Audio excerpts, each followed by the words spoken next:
Maraming salamat po, Ginoong Pangulo. Walaikum salam. Ako po ay nandito sa inyo pong harapan.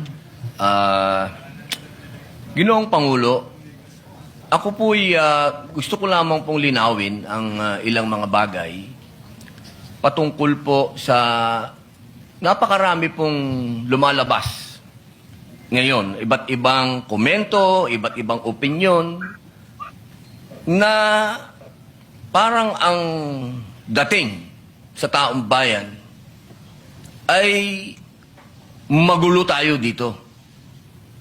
Yun po ay hindi magandang impresyon. Sapagkat yung pong nangyari na ang ating mahal na kasama, Senator De La Rosa, noong siya po ay lumabas dito sa atin, malinaw na po na merong warrant of arrest galing sa ICC. Kung nung mga panahon po dati ay kine-question siya, tinatanong siya kung bakit siya nagtago, ngayon po ay wala ng question. Ako po ay nagsasalita bilang isang artista. Sapagkat ginawa ko na po ang mga buhay ng mga magagaling na tao. Katulad po, nung ginawa ko ang buhay ni Senator Lacson, yung 10,000 hours, pati po yung kanyang pagtatago, yun po ay sa kadahilan ng may prinsipyo siyang pinaglalaban. At ganoon din po, nung ginawa ko ang buhay ni Senator Bato de la Rosa, may pinaglalaban na prinsipyo itong taong ito. Hindi siya kriminal. Ang napakapangit po na impresyon na binibigay, parang tayo dito sa Senado ay nagtatago tayo ng kriminal. Wala pa pong kriminal dito. Wala pa pong napapatunayan dito. At higit sa lahat, Ginoong Pangulo, ngayon lang po natin napatunayan na tama ang sinasabi ng ating mahal na kasama na may warrant of arrest sa kanya ang ICC. Kaya dito po sana, Ginoong Pangulo, nabubura na yung sinasabi na siya'y nagtatago ng walang dahilan. Yung po yung sana ang maging maliwanag sa taong bayan na meron din po tayong adopted Senate resolution. Ito po yung number 44 na malinaw po doon sa resolution na ito expressing the sense of the Senate of the Philippines to protect all Filipinos against extrajudicial rendition and guarantee then a reasonable time prior to their surrender by extradition from the Philippines to seek redress from the courts and avail of legal remedies.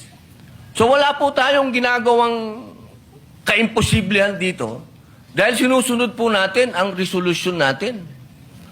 Dahil siya po, inaasahan natin at meron din po siyang pending na TRO sa Supreme Court.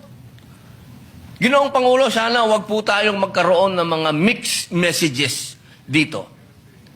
Hindi ko po hinihingi doon sa ating mga kasama na bumoto ng no dito sa resolution neto na pumanig kay Senator De La Rosa.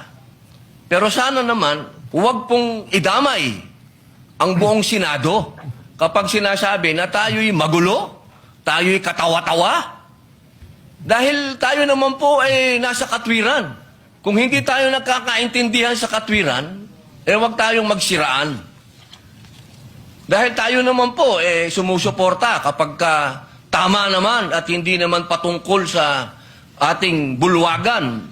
Pero pagkatungkol sa ating bulwagan na ang pinag-uusapan, huwag po sana tayong magsiraan.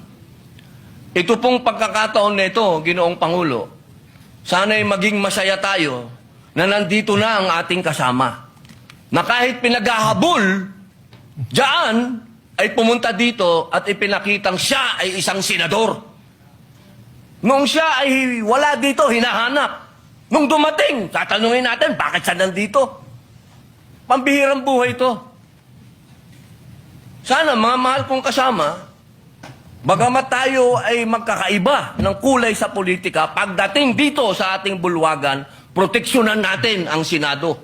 Hindi dapat Pinapayagan natin sa labas ng gate natin, may nagche-checkpoint.